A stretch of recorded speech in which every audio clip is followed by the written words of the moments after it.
Big boss season 6 live അപ്ഡേഷനിലേക്ക് എല്ലാവർക്കും സ്വാഗതം. രാവിലെ തന്നെ ബിഗ് ബോസ് ഹൗസിനുള്ളിൽ എല്ലാവരും ഉണർന്നിരിക്കുകയാണ്. കുറച്ച് പേരൊക്കെ ഉണരാൻ ബാക്കിയുണ്ട്. എന്നിട്ടും ഇന്ന് ഇത്രയും ലേറ്റ് ആയിട്ട് പോലും പലരും ഉണർന്നിട്ടില്ല. കാരണം പാട്ടൊക്കെ ഇട്ടതിന് ശേഷം എഴുന്നേക്കാമെന്നുള്ള വിചാരത്തിൽ കിടന്നുറങ്ങുന്നവരാണ് അവരെല്ലാം. എന്നാൽ ഇപ്പോഴിതാ ബിഗ് ബോസ് പാട്ടിട്ടിരിക്കുകയാണ്. കാത്തിരിക്കും നേരം വന്നേ ദില്ലം ദില്ലാന എന്ന് പറയുന്ന പാട്ടാണ്.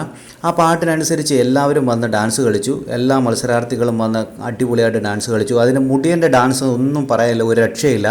അടിപൊളിയായിട്ട് തന്നെ ഡാൻസ് കളിച്ചു. അതുപോലെ തന്നെ ശ്രീരേഖ നല്ല രീതിയിൽ തന്നെ ഡാൻസ് കളിച്ചു. ബാക്കി ഷിജോ ആയിക്കോട്ടെ, എല്ലാവരും ഒരുമാതിരി നല്ല രീതിയിൽ തന്നെ ഡാൻസ് കളിച്ചു. അതിൻ്റെ ഇടയിൽ തന്നെ രതീഷ് കുമാർ ഒരു പുള്ളിയുടെ തന്നെ വെറൈറ്റി സ്റ്റെപ്പ് കാണിച്ചുകൊണ്ട് അവിടെ എത്തിയിരുന്നു. എല്ലാം കൊള്ളാമായിരുന്നു, എന്തായാലും അടിപൊളിയാണ്. ഇനി എന്തുമായാലും മുടിയൻ്റെ ഒരു ഡാൻസ് എന്ന് പറഞ്ഞാൽ ഒരു രക്ഷയില്ല. മുടിയൻ പണ്ട് തൊട്ടേ ഡാൻസ് കളിക്കുന്ന ആളാണ്, അത്ര പെർഫെക്റ്റായിട്ട് കളിക്കുന്ന ആൾ തന്നെയാണ്. എന്നാൽ ആ ഒരു ഡാൻസിൻ്റെ ആ ഒരു ലെവല് വേറെ രീതിയായിരുന്നു. എന്തുമായാലും ബിഗ് ബോസ് സീസൺ 6 പാട്ടൊക്കെ കഴിഞ്ഞു. ഇനി അവർക്ക് മോർണിംഗ് ആക്ടിവിറ്റി ഉണ്ട്. എന്താണ് മോർണിംഗ് ആക്ടിവിറ്റി കൊടുക്കാൻ പോകുന്നതൊക്കെ നമുക്ക് കാത്തിരുന്ന് തന്നെ കാണാം. കൂടുതൽ ബിഗ് ബോസിൻ്റെ ലൈവ് അപ്ഡേഷനൊക്കെ ഈ ചാനലിലുണ്ടാകും. ചാനൽ സബ്സ്ക്രൈബ് ചെയ്യാൻ മറക്കല്ലേ ഗൈസ്.